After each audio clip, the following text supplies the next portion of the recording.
Fala, gente, sejam muito bem-vindos a mais um dia de leitura da Bíblia, mais um encontro nosso com a Palavra de Deus. E hoje é o dia de número 200, do nosso plano de 365 dias, faltando apenas 165. Puxa, a gente está chegando lá. Bom, hoje nós vamos ler a segunda carta de Pedro à igreja no geral, né? Como vocês já sabem, a segunda carta de Pedro, ela faz parte das cartas gerais. Agora, a primeira carta de Pedro, como nós falamos ali na visão panorâmica, ela deu um foco maior para os sofrimentos do cristão. Dos 4 primeiros capítulos, apenas o quinto foi ali uma exortação, conselhos finais e saudações, né? Agora, a segunda carta de Pedro, ela vai enfatizar a vida cristã. E com esse propósito, Pedro ele escreve aos seus leitores advertindo-os contra os falsos mestres. Essa carta ela é poderosa, ela é maravilhosa. Ele vai falar sobre a influência dos falsos mestres, de que forma negativa os falsos mestres estavam causando impacto na igreja já naquele tempo e nos alertando para o tempo em que nós estamos vivendo, tá? Inclusive, a gente vai ficar claro aqui na leitura que essa influência negativa dos falsos mestres, inclusive, estavam atrapalhando a vida moral da igreja, a vida moral do povo. A carta, ela vai acentuar o verdadeiro conhecimento de Deus, enquanto enfrenta o falso ensino e encoraja os seus leitores a preservarem as virtudes. Vai falar também aqui sobre as 7 virtudes, é algo muito glorioso. E, enfim, vamos crescer no conhecimento. Não esqueça de dar o seu like, se inscrever no canal se você está chegando por aqui, se você é novo por aqui.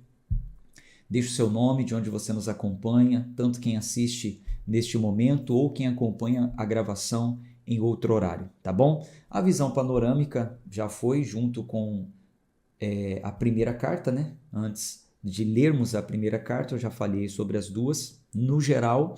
Então, vou mandar para vocês um PDF, apenas com uma breve introdução, que eu acabei de recitar aqui para vocês, e um pequeno esboço para que vocês possam se situar aí nos estudos complementares desta carta, que ela é maravilhosa. Vamos fazer uma oração. Senhor, muito obrigado por mais um encontro nosso com a Tua Palavra. Te louvamos, te agradecemos pelas Tuas infinitas misericórdias e bondade. Pai, fala ao nosso coração, abre o nosso entendimento, guia, dirige a nossa leitura. Oramos em nome de Jesus. Amém. Fique à vontade para deixar os seus comentários, depois eu leio os comentários de vocês. Vamos focar aqui na leitura para que a gente possa iniciar e concluir esse pequeno livro, né? Na verdade, uma carta de 3 capítulos. Vamos ler os 3 capítulos juntos. Deixa eu colocar aqui a Bíblia na tela.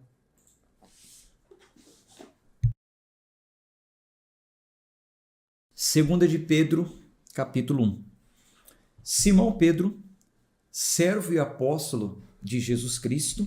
Peraí, deixa eu abrir minha Bíblia. Abra a sua aí também, viu? Segunda carta de Pedro.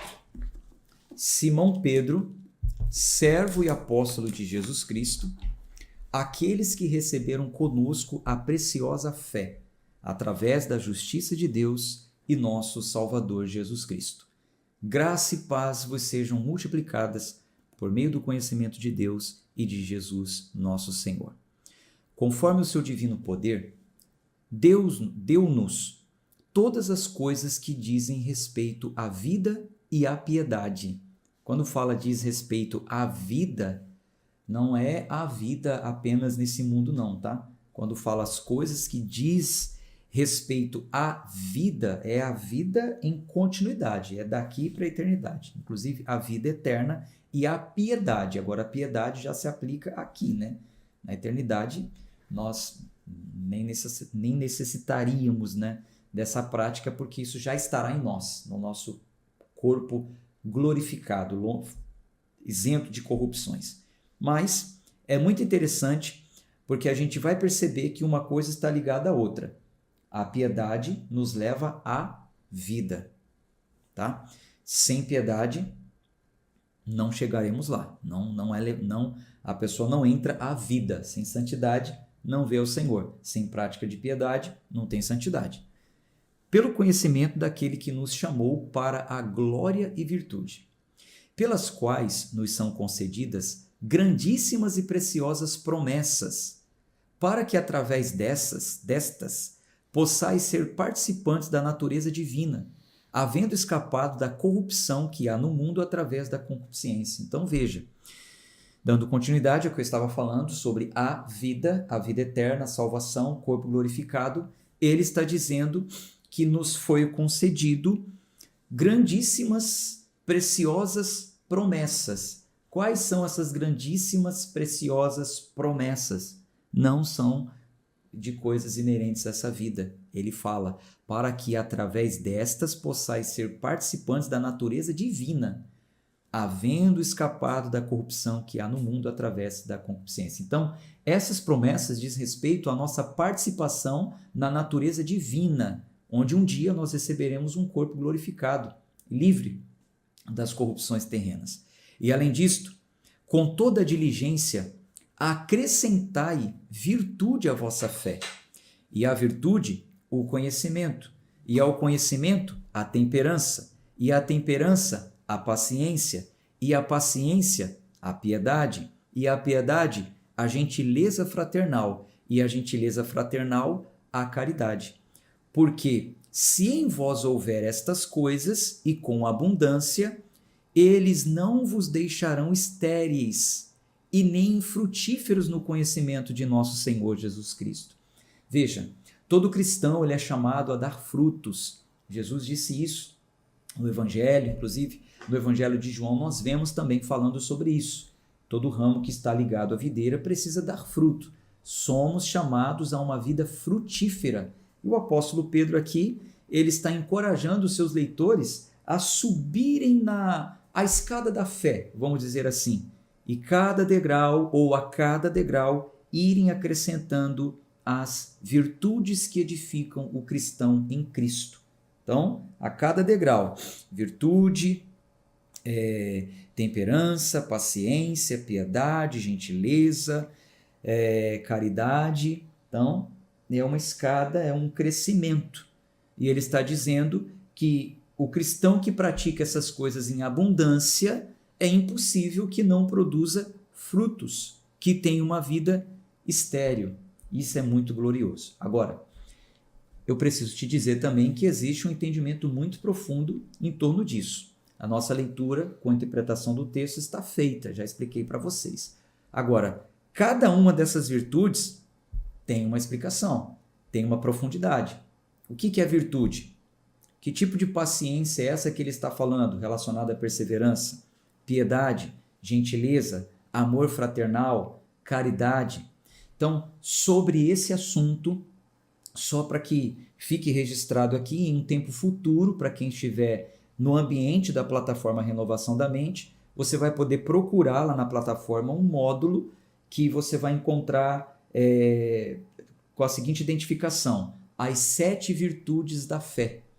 Tem um módulo na plataforma, estou falando já em tempo futuro, tá? Ainda não está disponível, como eu tenho dito, a gente está reformulando toda a plataforma, depois eu vou abrir a oportunidade para vocês. Então, em um tempo futuro, para quem está assistindo agora e acessa a plataforma, você vai ver lá um módulo, um carrossel, é muito bacana, é tipo plataforma de streaming, né? Vai estar lá assim, ó, as 7 virtudes, e cada virtude muito bem explicada pela minha esposa, tá? Bom, vamos continuar, versículo 9. Porém, aquele que não tem estas coisas é cego e não consegue enxergar ao longe, e esqueceu-se de que foi purificado dos seus antigos pecados. Portanto, irmãos, procurai diligentemente firmar o vosso chamado e eleição. Por quê? Se fizerdes essas coisas, jamais caireis. Meu Deus! Pedro chega aqui a uma declaração ousada em dizer que se firmar o vosso chamado e eleição fazendo essas coisas, jamais caireis. Veja que coisa interessante. Porque assim, uma entrada vos será amplamente ministrada no reino eterno de nosso Senhor e Salvador Jesus Cristo. Portanto, não serei negligente em lembrar-vos a respeito dessas coisas, embora as saibais e estejais estabelecidos na presente verdade. Eu penso que convém, enquanto eu estiver neste tabernáculo, no sentido de corpo, né? Nosso corpo é um tabernáculo, é um templo do Espírito Santo. Então ele está falando o seguinte: enquanto eu estou vivo, quero animá-los através de recordações, sabendo que brevemente vou deixar este meu tabernáculo, assim como nosso Senhor Jesus Cristo me mostrou. Além disso, esforçar-me-ei para que, depois da minha morte, tenhais estas coisas sempre em vossa lembrança. Olha que coisa interessante. Essa declaração de Pedro sugere que ele estava trabalhando em alguma literatura, em algum livro, algum material escrito, né? Porque ele está falando o seguinte: olha, eu estou me esforçando para que depois da minha morte vocês ainda consigam se lembrar dessas coisas.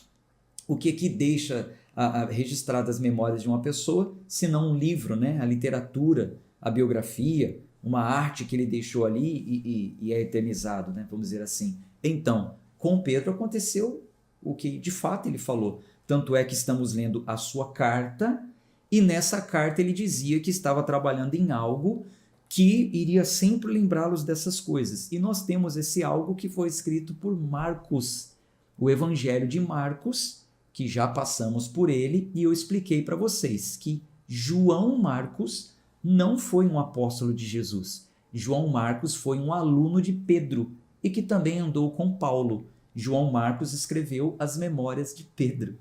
Interessante, né? Como a Bíblia completa a Bíblia, né? Então a gente vai vendo a veracidade da Bíblia com os escritos complementares, a hermenêutica, né? Muito legal isso. Versículo 16. Porque não seguimos astuciosamente fábulas imaginárias, ao vos anunciar o poder e a vinda de nosso Senhor Jesus Cristo. Porém, fomos testemunhas oculares de sua majestade. Gente, vou até deixar esse versículo grifado aqui. Eu vou chamar a sua atenção quanto a isso.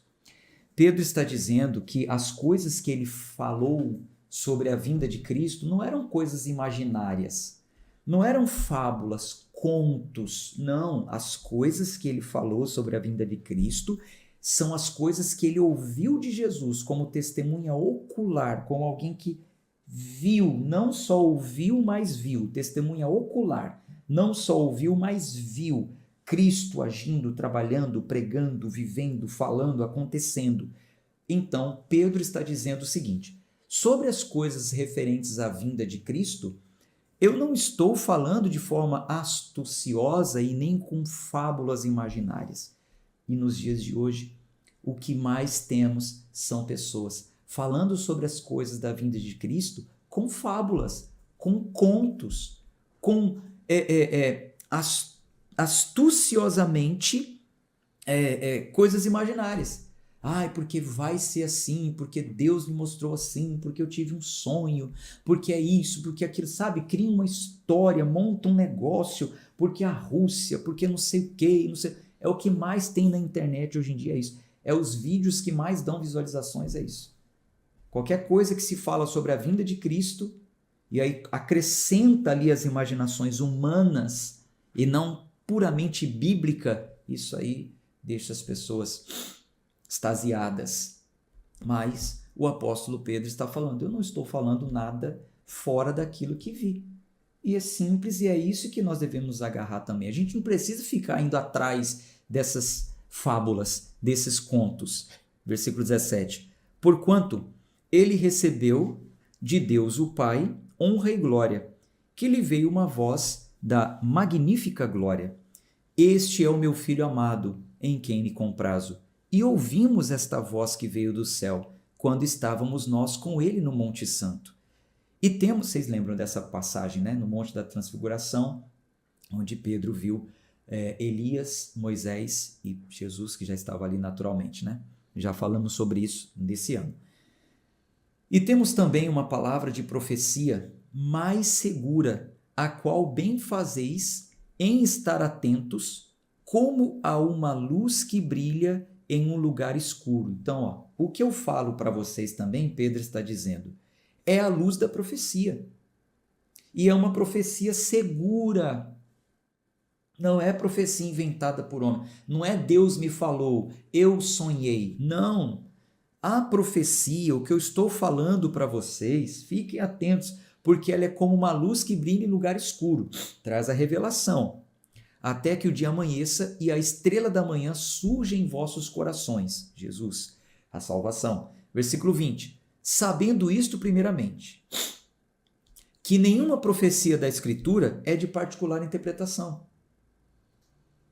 Então olha o que ele está falando. Nenhuma profecia é de particular interpretação.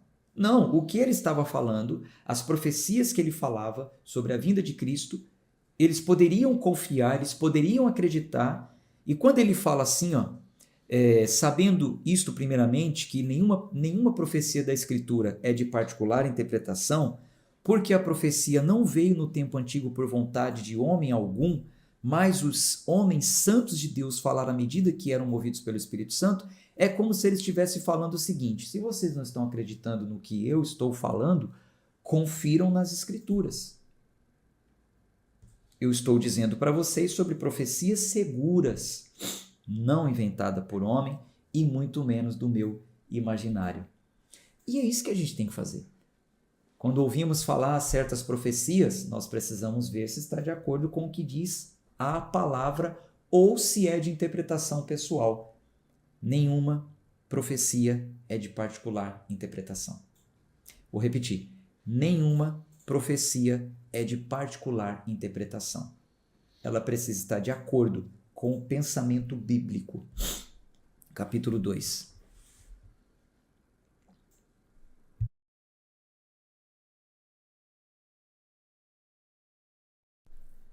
Mas também houve falsos profetas entre o povo. Agora a coisa começa a pegar. Então, eu estou falando para vocês profecias seguras. Mas houve falsos profetas entre o povo. Assim como entre vós haverá também falsos mestres, que introduzirão encobertamente heresias condenáveis, e até mesmo negando o Senhor que os comprou, trazendo sobre si repentina destruição. Isso aqui é um alerta para a igreja. Lembre-se que nós estamos lendo uma das cartas gerais, não é só para um povo. Pedro está dizendo que assim como houve falsos profetas no passado, haverá tempo futuro, ou seja, o tempo que nós estamos vivendo hoje. Falsos mestres, que introduzirão encobertamente a heresia. Ela não vem descarada, é encoberta. Sem você perceber, a heresia entrou na tua igreja, no ambiente de culto que você participa. E você sabe detectar o que é uma heresia ou não? Por isso a necessidade de estudar. Por isso a necessidade de se aprofundar na palavra. Introduzirão encobertamente heresias condenáveis, que condena, que destrói. Até mesmo negando o Senhor que os comprou, ou seja, negando que o sacrifício de Cristo é suficiente, negando a graça, trazendo sobre si repentina destruição. Ah, pastor, mas isso aí, heresia destruidora, negar Jesus, não é qualquer um que cai nessa não. Versículo 2. E muitos seguirão as suas maneiras perniciosas, pelas quais o caminho da verdade será blasfemado. Muitos. Quando se fala sobre muitos, são muitos. Muitos. Não é igreja pequena, não. Pode ser também, claro. Que às vezes as pessoas se iludem com multidão. Não, mas tem uma multidão. Tem uma multidão seguindo aquele profeta, aquele pastor, aquele bispo, aquela igreja. Ó, cheia, lotada.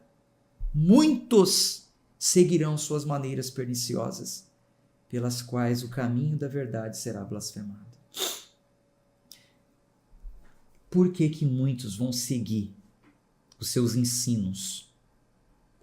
E através da cobiça, eles com falsas palavras farão mercadoria de vós, sobre os quais o julgamento não tardará e a sua perdição não adormece.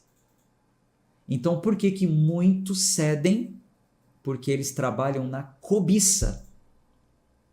Oferecem o que a carne quer, o que o ser humano quer. Esses dias eu vi o vídeo de um padre na internet e o padre ele estava respondendo um podcast, né, uma entrevista, e aí o entrevistador falou assim: padre, por que tantas pessoas estão saindo da Igreja Católica e entrando nesses movimentos neopentecostais? Citou inclusive algumas igrejas mais conhecidas, igrejas cheias, igrejas que crescem no Brasil e no mundo.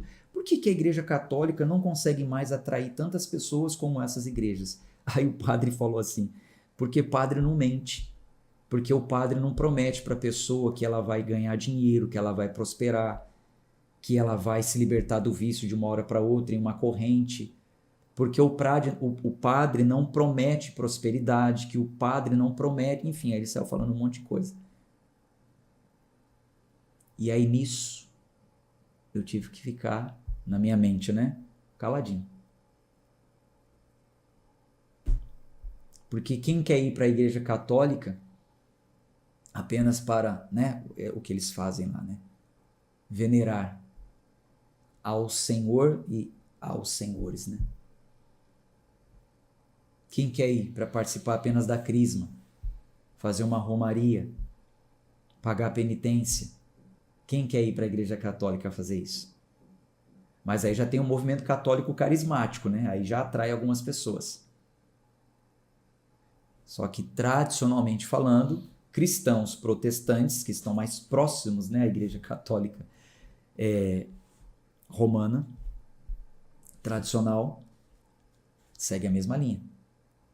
Não baseia os seus sermões e as suas chamadas com promessas falsas. Mas através da cobiça, eles com falsas palavras farão mercadoria de vós. Meu Deus do céu. Farão mercadoria de vós, sobre os quais o julgamento não tardará. Deixa isso aí com Deus. Versículo 4. Eu fiz inclusive uma live falando só sobre isso. Denunciando os falsos mestres com a carta de Pedro. Está também na plataforma. Versículo 4. Porque se Deus não poupou os anjos que pecaram, mas os lançou no inferno e os entregou às cadeias da escuridão, ficando reservadas para o julgamento, e não poupou ao mundo antigo, mas salvou Noé. Veja, vou te lembrar aqui de uma coisa. Deixa eu falar uma coisa, olhe para a tela. Lembra que ontem nós refutamos aquele ensino que dizem que Jesus desceu ao inferno, pregou para os espíritos em prisão, para os anjos caídos e deu uma segunda chance para eles? Para o povo que morreu no tempo de Noé? Lembra? E nós refutamos esse ensino expondo o texto do jeito que ele é? Então aqui fortalece. Porque se Deus não poupou os anjos que pecaram, mas os lançou no inferno e os entregou às cadeias da escuridão, ou seja, estão presos, espíritos em prisão, ficando reservados para o julgamento. Ainda estão aguardando o julgamento. Não tem esse negócio que Cristo foi lá e deu uma segunda chance para eles. Não poupou o mundo antigo, mas salvou Noé. Então, o mundo antigo do tempo de Noé não foi poupado. Não tem negócio de segunda chance, não. Mas salvou Noé, a oitava pessoa, o pregador da justiça, trazendo o dilúvio sobre o mundo dos ímpios. E transformando as cidades de Sodoma e Gomorra em cinzas, condenou-as com a destruição, tornando-as um exemplo para os que posteriormente vivessem como ímpios. E livrou o justo Ló, enfadado do comportamento imundo dos homens ímpios, porque este homem justo, habitando entre eles, afligia dia a dia sua alma justa, ao ouvir e ver as suas obras injustas. O Senhor sabe como livrar da tentação o piedoso e reservar o injusto para o dia do julgamento para ser punido. mas principalmente aqueles que andam segundo a carne em concupiscências de imundície e desprezam as autoridades. Eles são presunçosos, obstinados e não receiam em falar mal das dignidades, enquanto os anjos, que são maiores em força e poder, não pronunciam contra eles a acusação maledicente diante do Senhor. Mas estes, como naturais animais irracionais, feitos para serem caçados e destruídos, falam mal do que não entendem e hão de perecer em sua própria corrupção. Isso aqui é o castigo do falso profeta, tá? E hão de receber a recompensa da injustiça, tendo eles por prazer a libertinagem em dia pleno, são imundícias e manchas, ostentando-se com seus próprios enganos, enquanto eles festejam convosco, tendo os olhos cheios de adultério, e que não conseguem cessar o pecado, seduzindo as almas instáveis, todo o coração exercitado na prática da cobiça, filhos malditos, os quais abandonaram o caminho reto e errante seguiram o caminho de Balaão, o filho de Beor, que amava o salário da injustiça. Lembram desse Balaão? Esse Balaão é aquele profeta que trabalhava por dinheiro.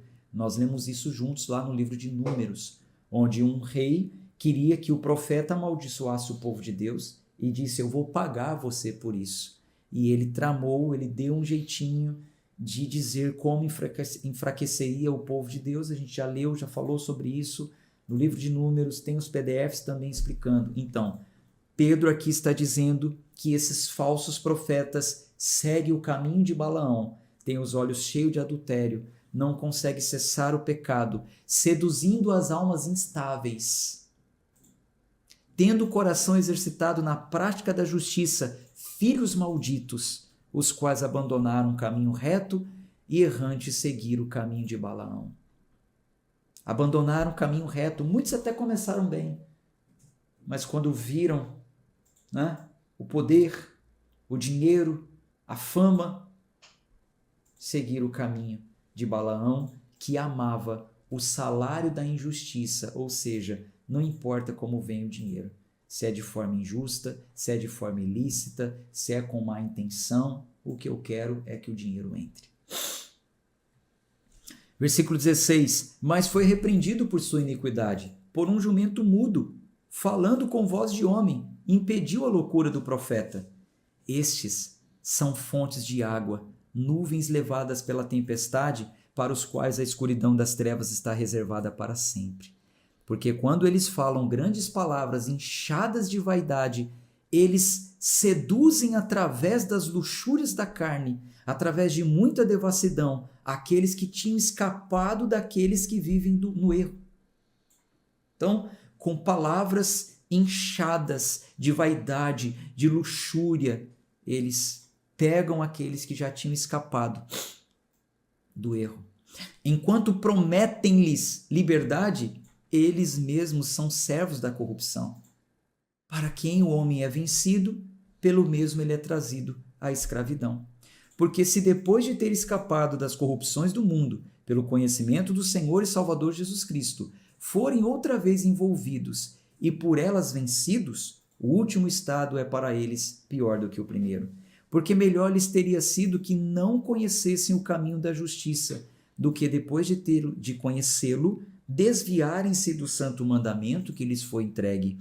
Mas isto lhes sobreveio de acordo com o verdadeiro provérbio, ditado: o cão voltou-se ao próprio vômito, e a porca que foi lavada chafurdou-se de lama. Muito profundo esse capítulo 2. Vamos para o 3. Esta segunda carta, amados, escrevo-vos agora, em ambas as quais desperto vossas mentes puras por meio de recordações, para que vos lembreis das palavras que foram ditas antes pelos santos profetas e do nosso mandamento, os apóstolos do Senhor e Salvador, sabendo disso primeiramente, que virão, nos últimos dias, escarnecedores, andando conforme as suas próprias concupiscências e dizendo: onde está a promessa da vinda? Porque desde que os pais dormiram, todas as coisas continuam como eram desde o princípio da criação. E nisto eles são voluntariamente ignorantes, que pela palavra de Deus os céus existiam desde a antiguidade e a terra que permanece fora da água e dentro da água. Por onde o mundo que estava então por onde o mundo que estava então sendo transbordado com água pereceu. Mas os céus e a terra, que existem agora, pela mesma palavra estão reservados para o fogo, até o dia do juízo e da perdição dos homens. Mas, amados, não ignoreis uma coisa, que um dia é para o Senhor como 1000 anos, e 1000 anos como um dia.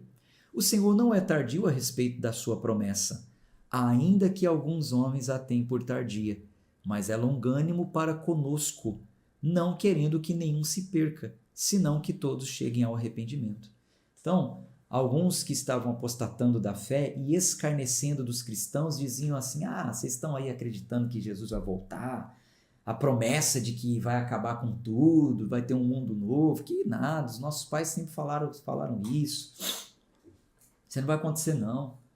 E aí Pedro está falando, eles se esquecem que um dia todo esse mundo aqui já acabou em água e agora vai acabar com fogo. E eles se esquecem também que um dia para o Senhor é como 1000 anos e 1000 anos é como um dia.